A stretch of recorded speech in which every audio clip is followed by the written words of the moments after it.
Hey, what's up, Rattlers? So, I've been breeding ball pythons for years and years. I bred my first pair way back in the 90s, long before the morphs. And then I moved to LA to go to film school and become a filmmaker and missed the whole early days of the ball python morphs. But I'm making up for it now with this. Look at that. So this girl's name is Monster, and I have had her for a few years. She breeds every year.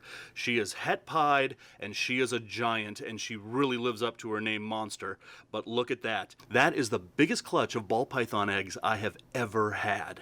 So I'm going to get the female off of those, and I'm going to count these eggs. I bet you there's well over a dozen in there. You're not going to want me to do that, are you? This is by far the biggest clutch that she's ever laid, and this may be the biggest clutch of ball pythons I have ever gotten. So I'm going to get these guys set up and get them in the incubator. I'm Dave Kaufman, and I am obsessed with reptiles. So come with me and join my Reptile Adventures. At Rainbow Mealworms, we grow all our insects 100% naturally so that you get the freshest, most lively feeders on the market. So for all your reptile food needs, place your order today at rainbowmealworms.net. So this right here is the proud father of that clutch. This is an Inchy pastel pied. And when you have a pastel pied, that's a really beautiful snake in and of itself. But then you add Inchy, and what Inchy does to a pied is it just puts in all this pattern, and so I really love the Inchy combo with pied. So in this clutch, I could have Inchy pieds, pastel Inchy pieds, pastel pieds, and then pieds and normals that are going to be het pied. All right, come on, mama. Come on. There we go. Good girl. Oh, look at that. Those eggs look absolutely perfect. I'm just going to set her aside here. Look at this clutch. 1, 2, 3, 4, 5, 6, 7, 8, 9, 10, 11, 12.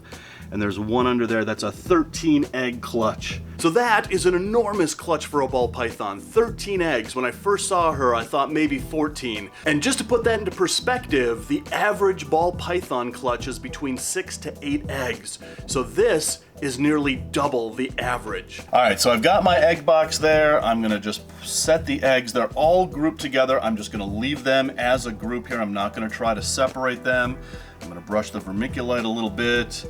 There we go. That way these eggs are not going to roll over, and when the babies hatch, they're gonna crawl over the other eggs, which is a signal for the other eggs to begin to pip. So I'm just gonna leave them all together in a group, but what I'm gonna do is I'm gonna candle them to make sure that they're all viable. I can tell just by looking at them that they are, but I'm still gonna candle them just to make sure. There's the presence of veins in all of these. These look great. That one's good. That one looks great. Wow, that one has a lot of veins. Nice veins in that one. That one looks great. Yeah, these all look just fantastic. So I knew just by looking at this clutch that they are all viable. They're nice, they're big, they're plump, they're that off-white egg color. They look just fantastic, but I candle them just to make sure that I see the presence of veins in there. Okay, so I'm just gonna stick these right in the incubator, put them right against that heat there. I've got my tag made, but look at this. We already have 4 clutches this year and many more to come. It's going to be a very good year.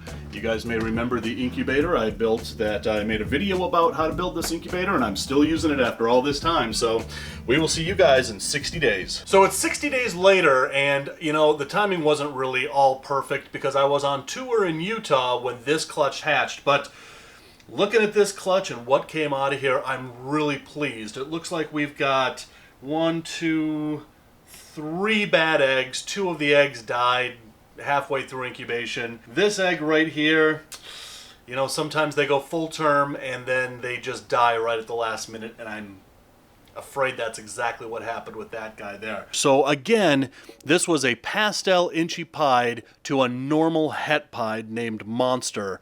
And I named her Monster because she is in fact a monster. But look at this. 1 normal, all the rest are either pastel pied, pastel Inchy, or pastel Inchy pied. This has been an amazing clutch. So I'm gonna get these guys out of here and into a baby box, and we're gonna take a better look at what we have here. So all I do when I set up baby ball pythons is I'll take them out of the egg box and I'll put them in a baby rack like this, but I'll just put paper towels down give it a couple of squirts with the mist just to kind of get that paper towel a little bit wet. Not too wet, not too dry, but what that's going to do is that's going to give them the humidity to get all of that vermiculite out and aid in their first shed. So when ball pythons hatch out, they're still absorbing that yolk in their belly, and a few days later, they're going to have their first shed, and after that first shed, generally speaking, that yolk has all been absorbed, and a couple of days after that first shed, they're going to be ready for their first meal. But let's get these guys set up and see what we've got. So we'll just start over here. Look at that. That is a beautiful inchy pastel. And of course, this is 100% het pied because the father, again, was a pastel inchy pied. So every normal in this clutch is going to be 100% het pied. We'll just take a quick look at this normal. There doesn't seem to be any inchy in this. So one of the diagnostic features of an inchy is that the eyes will have a green hue to them, and this one doesn't. So I'm going to guess that's just a normal het pied. That's totally fine. Oh, wait. I lied. There was another normal underneath those eggs there. I haven't met this guy yet.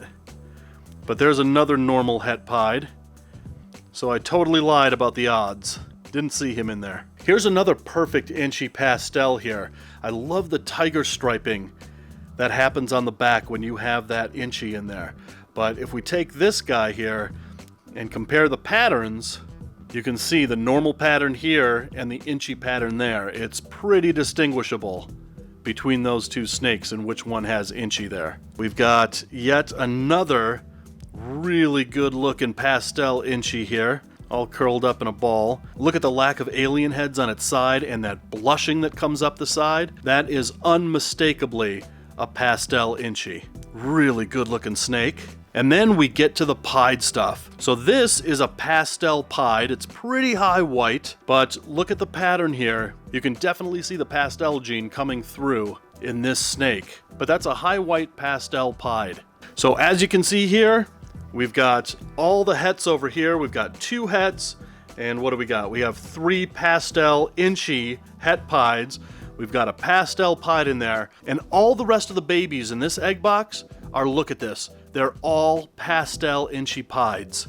And when you add inchy to pied, you get a really heavy patterned snake like this with low white. So when you add inchy to pied, it really takes away the white in that snake. Obviously the belly is still all white, but this is almost a no white pastel inchy pied. And if you compare it to a pastel inchy het pied, you can definitely see the difference in the patterns there that they make. But look at the tiger striping on this pastel inchy het pied, and look at the really busy pattern that happens when you have pastel inchy and pied. And that's what gives it away, that this one is a pastel inchy pied, this one is just a pastel inchy het pied. So let's put these guys in and take a look at a couple more of these babies. Look at that. So this would essentially be considered a high white inchy pastel pied. It's not high white, but for an inchy, it is high white because the last third of its body is in fact pied, but the top 2/3 of its body really give away that this is an inchy pastel pied. And again, when you add inchy to pied, you can get no white pieds or extremely low white pieds. And again, because this one has the lower third of its body being pied, I would call this a high white pastel inchy pied. Look at this one. That's a big chunky pastel inchy pied. Nice pattern on him, nice amount of white. That is a really good looking dude. So this is the last baby out of that clutch, and this is just an inchy pied. And if you compare it to a pastel inchy pied, you can see the difference between these two. This is the pastel inchy pied, and this is just the inchy pied up here. You can definitely see the pastel in this and how brown and orange this is, and that'll darken up as it gets older. But here you have an inchy pied and a pastel inchy pied. So out of a clutch of 13 eggs, 2 of those died, 1 of those made it full term and then died before she hatched, which is always a bummer. But out of the 10 eggs that did hatch, look at this. 1, 2, 3, 4, 5. Half of them are pieds, most of them are inchy. I could not be happier with this clutch here. So just real quick, I want to show you this other clutch that was sired also by that pastel inchy pied. The dame of this clutch was just a regular pied. So this is what they look like after they have their very first shed, and these guys are ready for their first meal. But there is a beautiful pastel pied, but look at this. That is what an inchy pied looks like after its first shed. Look at that, it just glows in the dark. That is a beautiful pastel inchy pied. And then we've also got this really good looking, just normal pied. I mean, how can you just not love a pied? Just a normal pied. There's a reason why these are my favorite morph of ball pythons. And while I'm showing off some of the ball pythons that I hatched out this year, I gotta show you guys this clutch. This was a first-time breeder for the female, so there was only 4 eggs. One of them went full term and then died right before hatching, which is always a bummer. But of the 3 eggs, look at this. So this is a yellow belly het pied, and you can see on her belly that she has those markers that give her away as yellow belly, and that blushing up the side. So this is a yellow belly het pied, but look at this. This is an orange dream pied, and this is the first orange dream pied that I've ever hatched. Look at how high, white, and beautiful that is. But look at this one. This is the nicest one out of that clutch. This is a yellow belly orange dream pied, and you can see the pixelation around the blotches there, and that pixelation is a giveaway for being yellow belly. And of course you can just see by the color that this is orange dream. So this is an orange dream, extremely high white, yellow belly pied. This one happens to be a male, so I don't know if I'm gonna hold this one back or not. Time will tell. And if I do wind up selling this one, man, that is gonna be a really hard decision because that is just such a powerhouse pied. And not only that, but it's a really good looking orange dream yellow belly pied. So guys, there's more from Utah coming up. We had a great time down there. I just wanted to break into that to show you guys what was hatching and follow up on that amazingly huge clutch that I had. Too bad only 10 babies came out of a clutch of 14, but listen, sometimes that happens. So anyway, I'm gonna have to make a really tough decision now, like I do every year, about what I'm holding back and what I'm going to be selling. And this orange dream yellow belly, man, I don't know.